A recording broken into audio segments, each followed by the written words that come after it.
All right, hi everybody. Welcome to my live breakdown of NASA's Artemis II mission. So that was pretty incredible. Um,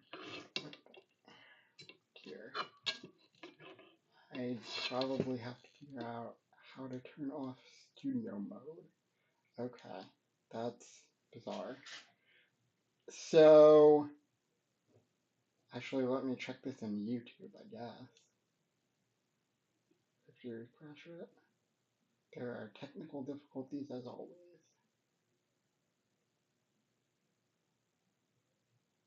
So NASA's Artemis II mission, that was incredible. I mean, the fact that we are back in deep space like this is amazing. So let's talk about this. I don't know. If y'all can see me properly, I guess put it in the chat because unlike I have since it's OBS, I have like two views and one doesn't have all of my face in it, so I don't know what's happening. But the other one does. But anyway, so yeah, Artemis 2, that's pretty incredible that we're back in deep space like this. So let's talk about this. So obviously, if you've been following any of the news or if you're, interested in spaceflight or anything like this, you know that it's been a long road to get to this. So it's awesome that we're here, certainly. So let's talk about this. So first of all, obviously just some background. So let's go over like the systems and what took so long. So there have been so many issues and so many delays and all this. And so let's start really where this all started, which was how we got to Orion and SLS and this whole return to the moon. So this is something that's been around since like the early 2000s with what was called at that time the Constellation Program under George W. Bush, I think, or George H.W. Bush, the second one. Um, and then it got to Obama, and Obama made a lot of changes. And interestingly, Obama actually wanted to cancel SLS. We've been talking about all this about whether NASA is going to cancel SLS. Obama wanted to cancel SLS. It was actually Congress that forced him to continue with it. And then we got all the problems that we're getting now, so that's nice.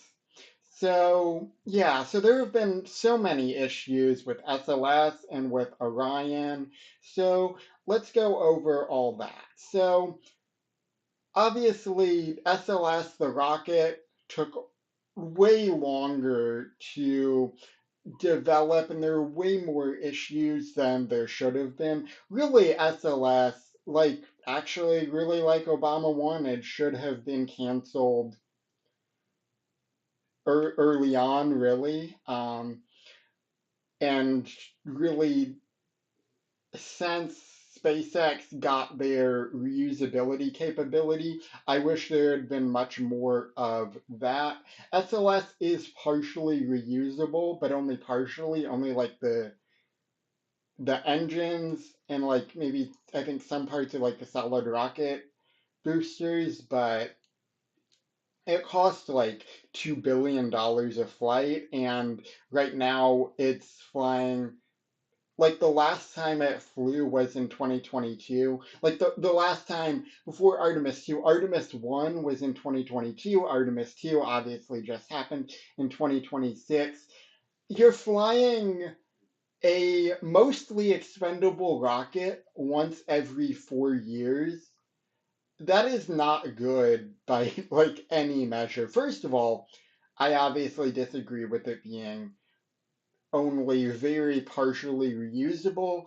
That's obviously a major issue with it. And then because of that and because of other things, it costs so much per flight. I mean, again, like at least 2 billion. I think it's like 2 billion to 4 something billion, like between 2 billion and like 4.1 billion dollars per flight. That depends on like the configuration and all these different things. Like there's different blocks that they were going to have. They're not going to have them now, but they were going to have them, which obviously you figure that into the launch cost of which configuration you're launching, what it needs, everything that goes into it, all that, and that's very different. So let's look at this. So where is it? So yes. Why is it down there? Why is it down there? Here we go. Okay, so that is Orion, and you can see all of the different parts of Orion, and that obviously is the capsule that sits atop. It's what the astronauts sit in, and it sits atop the Space Launch System, the SLS rocket. And okay, that is a picture of the Space Launch System. That is not what I wanted. That That is the Space Launch System. That's a really nice picture that someone got from the launch. I sadly was not able to see this in person, hence I'm doing all of this now, and you don't have the Kennedy Space Center, you won't have a Kennedy Space Center comment and stuff like that. Um, I mean, I'll get into this more at the end of the stream when I talk about what's next for Artemis, and I'll have also other videos, but hopefully I get to go out for Artemis 3 or maybe a different launch or something like that. I definitely obviously want to see at least the moon landing, right? Whenever that happens, obviously everyone wants to see that. I mean, that's going to be just incredible when we finally land back on the moon. So obviously going to see that, and I hopefully I can see like Artemis, I don't know, 3 as well, but we'll see what happens.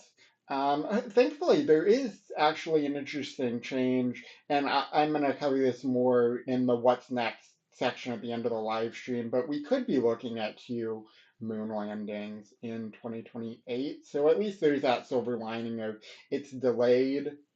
The whole program's delayed, but there are some really good changes. I'll touch on them at the end of the live stream, and then I'll get into them in other videos on the Artemis program, and I'll link my playlist of Artemis program content as well. So yeah, let's get into this. So that's Orion, that's the Space Launch System, and there were also other concerns, obviously, and still are, because Artemis 2 hasn't come back to Earth yet. Obviously, it's going to now, since it's launched on the 1st, it's going to come back on the 11th. It's a 10-day flight, right? So it's sending 4 astronauts on a 10-day journey to the far side of the moon. So it's the furthest humans have actually ever been yet in deep space, and it's the closest to the moon that we've been since the Apollo era. So that's amazing, and obviously we're just going to build on that from here. So let's look at this though, because unfortunately there were plenty of issues and plenty of other issues leading up to the flight that we still don't have a clear answer about. So first of all, um, I will get rid of Space Launch System. There we go. So that is a picture of. Okay, I don't know what is going on with this anymore. Okay, that's fine. Okay, so actually, if I'll kind of. Okay, if I don't know, my computer, I don't know, it's the angle or something. Anyway, I guess you can fully see me now in both. At least in both views on my computer. Okay, so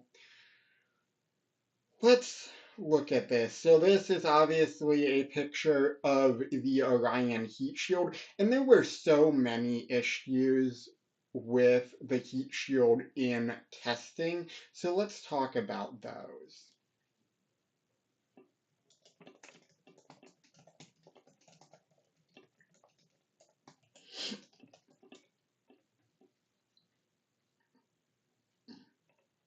So it had a lot of issues in testing. So there was a lot of cracking due and excessive loss of the ablative material in over 100 locations. So that's the material that's on the heat shield that's supposed to cool it down and just to melt away under the heat to protect the rest of the heat shield. So there's a lot of cracking in over 100 locations, and gases generated inside the shield could not vent properly, which led to pressure buildup. Additionally, three of the four separation bolts eroded more than expected. So NASA thinks that they've fixed all this. So let's talk about some of the root causes and solutions for that. So the issue was largely attributed to the skip reentry maneuver used in Artemis I, which, while effective for positioning, allowed heat to soak in and build up pressure unexpectedly in the material. The fix that NASA came up with for Artemis II was that NASA is changing to a steeper reentry trajectory to reduce the time spent in high temperature, low density regions. There are also some material upgrades. So while still using AvCoat, NASA's adapting the block designs to be more permeable and prevent the pressure buildup observed on the first mission. Obviously, Artemis 2 hasn't returned yet. They won't return, the mission won't return with the astronauts until the 12th, so we don't know if this all worked, but those are the fixes, potential fixes that they came up with, that NASA came up with, and hopefully it is successful so that the astronauts are safe and they come home safely. So that's the heat shield. So now let's talk about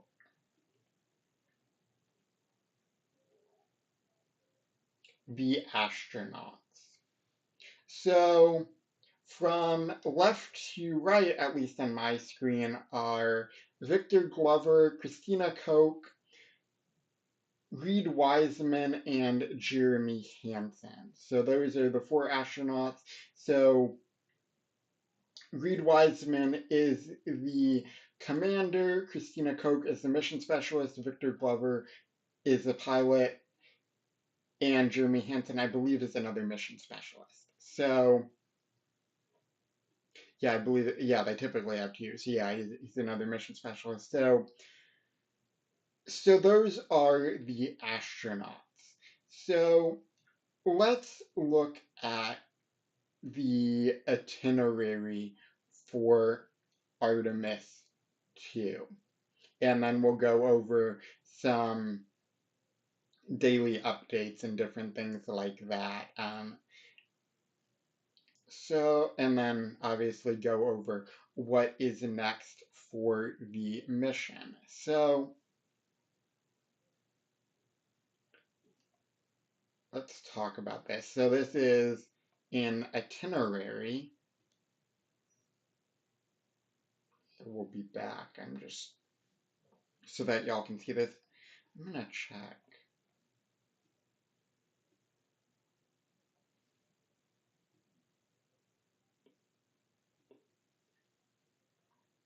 because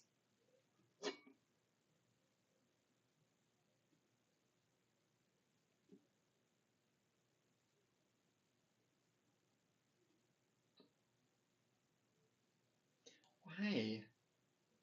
Hmm. Okay. I am. Yeah. Huh. Okay. I don't know. It's just the live chat does not show up on YouTube. I don't know how to get it here. I know you can you can import it. Weird. Okay. So I guess if you have any comments, just comment below the live stream and then I'll answer them since I can't use the chat, it seems. Okay. So that's the itinerary. Actually, let's see it. It's probably not here, right?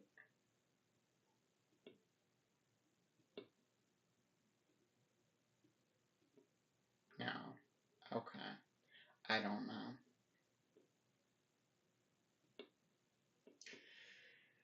I know you can import it to OBS with a URL, but there didn't seem to be anybody here at the moment. So anyway, let's just go on. So this is the itinerary. So let me see. I'm gonna actually pull it up because you can see it there, but I cannot see it. Well, I can see it there, but I need it bigger.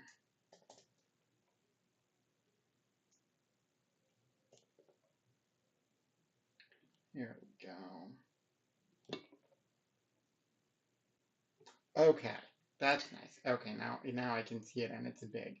So let's go over this. So the launch, obviously that happened. Astronauts will lift off from Launch Pad 39B at the Kennedy Space Center. And you can see, you can follow along. It's numbered, so we'll just go through the different numbers. So then after that, the second thing we'll do is the second thing that will happen is the solid rocket boosters will be jettisoned, and the fairings, and the launch abort system. The third thing is the core stage main engine cutoff with separation. 4 is a perigee raise maneuver. 5 is an apogee raise burn to high Earth orbit, so to get the astronauts in the spacecraft into higher Earth orbit and then eventually out of Earth's orbit. And then they will begin a 23.5-hour checkout of the spacecraft. So step 5 is Orion separation from the interim cryogenic propulsion stage, or ICPS, followed by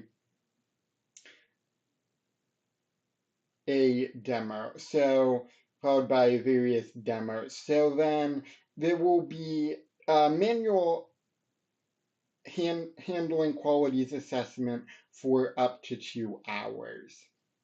Step 7 is the Orion upper stage will do a separation burn. It begins the high Earth orbit checkout. There will be life support system checkout and make sure those are working. The astronauts will exercise, and there will be habitation equipment evaluations. Step 8 is a perigee raise burn. Step 9 is the translunar injection burn, which I covered in another video, the video previewing the Artemis II mission. So it's just it's a fuel saving measure to properly get the astronauts into the orbit around the moon. And it also means that the astronauts will be able to come home safely just through that path with the gravity of the moon and then the gravity of the Earth, just guided by that. So it's a fuel saving measure, but it also means that if anything happens, that the spacecraft will automatically still come home. Now, outbound transit to the moon. So there will be an outbound trajectory correction. There will be outbound trajectory correction burns as necessary for lunar free return trajectory. The travel time for this will be approximately 4 days. Step, what is it? step 11, yeah. There's a 4,047 mile or 6,513 kilometer mean lunar far side flight. That's the flyby altitude. So they're flying by the moon, right? They're going to really, as you can see by this graphic, right? They're swinging by, they're swinging around the moon. It's basically a figure eight flight path. So, next, there is a trans-Earth return. So, there's a return trajectory correction burn. So, return trajectory correction burns as necessary to aim for Earth's atmosphere. The travel time is approximately 4 days. There is crew module separation from the service module. Step 14 is they will enter Earth's atmosphere, and the final step is a splashdown, and they will be recovered by the United States Navy, and they will complete their 10-day mission. So that is all of the different major steps that will happen on the Artemis II mission. So now let's go over some things. So let's talk about, I guess we can talk about the experiments. So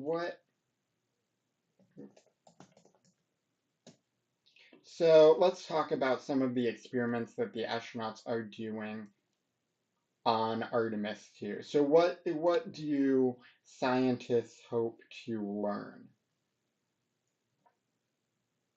So it's a critical test for Artemis 2 is a critical test for NASA's deep space missions, obviously, testing, all of these systems, the hardware, but also how the astronauts are doing as well.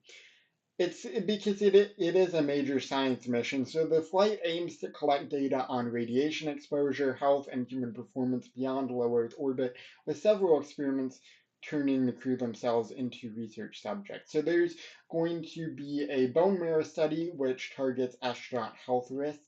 So that's among the experiments aboard Artemis 2.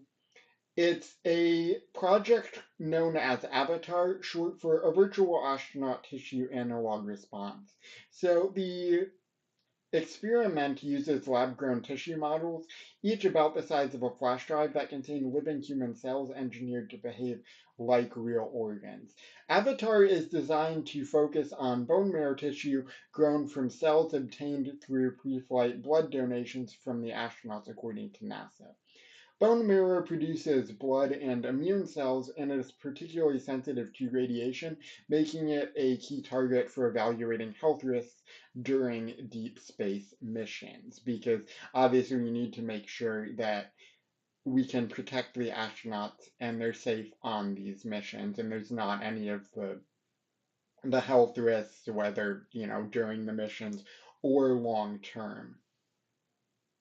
Once the mission concludes, researchers plan to analyze the tissue samples at the molecular level to assess how thousands of genes responded to spaceflight. To determine whether the organ chips can reliably predict human responses to space-related stress, scientists will compare the results with data from the International Space Station, as well as with biological samples collected from the crew before and after flight, according to NASA. So previous research aboard the International Space Station, which is partially shielded by Earth's magnetic field, have shown that astronauts experience bone loss even during shorter space stints, underscoring the greater risks anticipated during future deep space travel.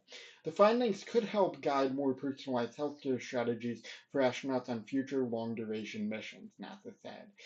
So it's really a deep space stress test, and another key experiment is the Artemis Research for Crew Health and Readiness, or ARCHER. So that will examine how astronauts cope with life inside Orion's tight studio apartment-sized quarters. So obviously physically, but also there's the psychological aspect of these long deep space missions as well. So crew members will wear wrist-mounted devices that monitor stress levels, movement, sleep, and cognitive performance. Researchers hope that real-time data will help them analyze how daily activity, rest, and confinement affect health and teamwork in deep space. Obviously, that's super important as we continue these missions and get farther and farther away from Earth. So another investigation will focus on the immune system.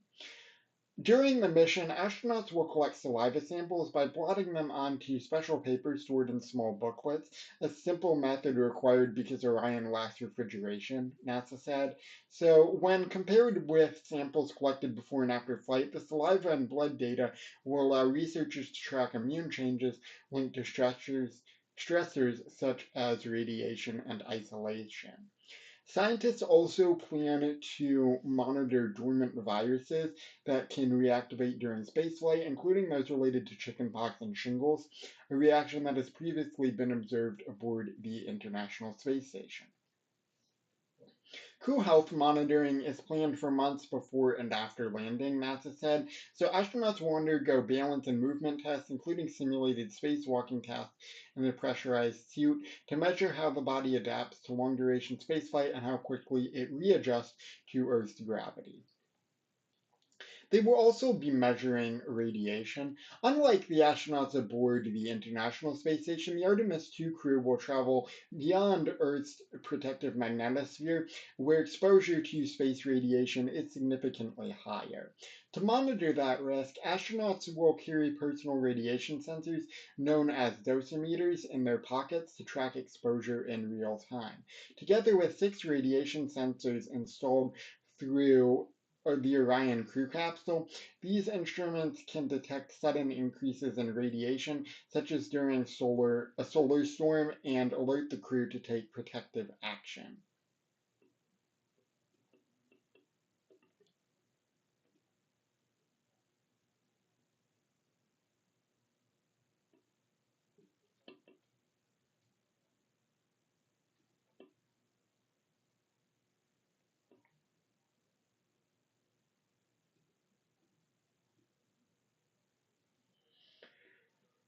All right, so let's go through this. So, data from these devices, along with measurements from several shoebox-sized CubeSats, so those are the small, really inexpensive satellites provided by international partners, could help scientists better understand how radiation behaves inside Orion and how it affects human health experiments. They will also get a rear view of the moon.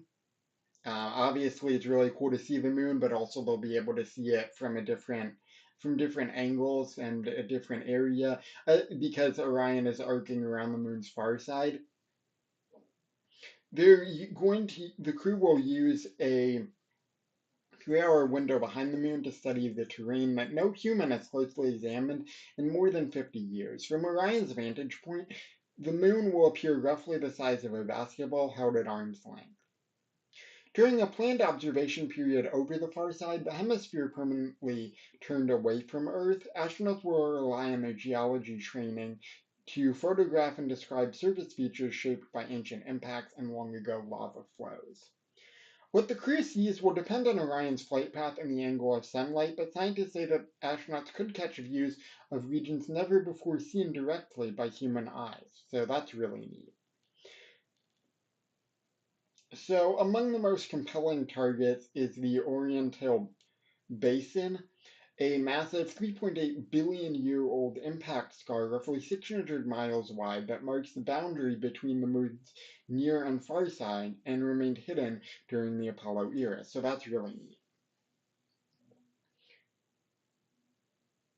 Astronauts may also witness brief flashes from meteoroids striking the surface or faint clouds of dust hovering above the lunar horizon that are not very well understood. So, those observations are expected to help guide upcoming Artemis missions, including plans to land astronauts near the moon's south pole. Data gathered from orbit could influence where future crews explore, what samples they collect, and which regions hold the greatest scientific promise. So that's just a overview of the experiments that they're doing and what they hope to learn from this mission. So now, come on, here we go. All right, so that was that. And so overall, at least so far, it's been an incredible mission. It's gone well. There have been communications issues. There was an issue with the battery of the launch abort system. So, but all of those have been fixed. So the mission is going well as of right now. So hopefully it continues to go well. Hopefully there aren't more issues, and if there are, hopefully they are able to be worked out. So now let's go over what's next. So what's next? So obviously, so after this, the crew will return to Earth.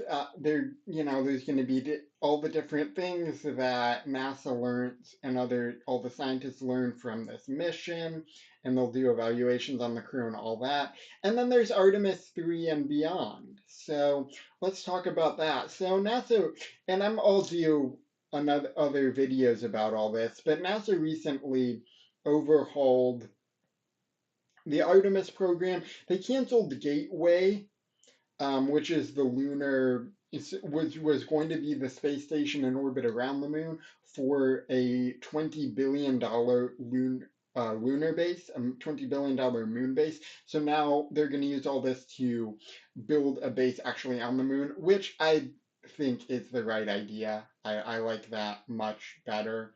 Because regardless of if we have something in orbit, we should also have a base on the moon, which they were going to, but it was going to be like they would do Gateway and then they would, build the moon base, but now they're just doing the moon base. Overall, I think that's a good idea.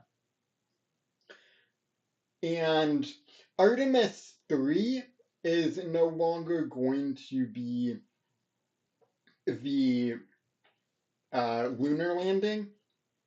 Artemis 3, because of a lot of the issues with the Artemis program up to this point, just to make sure that we're fully ready to land on the moon, it's not going to be a lunar landing. It will be a tech demo in low Earth orbit, just making sure we have all of the systems and they're all working as they should be to do a lunar landing. And then this is an interesting point. Artemis 4 is going to be the lunar landing in 2028, but Artemis 5 could also launch and land on the moon in 2028. So we could potentially have two lunar landings in 2028, which is so fascinating. I hope that happens. That would be not just a silver lining, but that would just be a really cool thing for the program. I would love to see that. Hopefully we get to the point where we have multiple lunar landings in 1 year. That would be super neat. I mean, obviously there are considerations like the complexity of each mission and all that and what happens between missions, but that's really neat that we could potentially have two lunar landings in 1 year. So yeah, so that's just an update. I mean, breaking down NASA's Artemis 2 mission and some updates on what's to come. So I'll have more videos on the Artemis program. Hopefully next week I'll also do a wrap up of events in this month's night sky, so be looking out for that as well. That will be up early next week. So be looking out for the monthly night sky, what's up in the night sky for April 2026, and then also another video shortly thereafter around that time about more Artemis content. So yeah, so thank you so much for watching this live breakdown. Share your thoughts down below. What did you think? What do you think? Do you think about Artemis 2? What do you think about the Artemis program as a whole? Where we're headed? Any delays the delays that we've had? So, what do you think about all those things? Share those thoughts down below. Make sure to subscribe, and I will see you in the next video or live stream.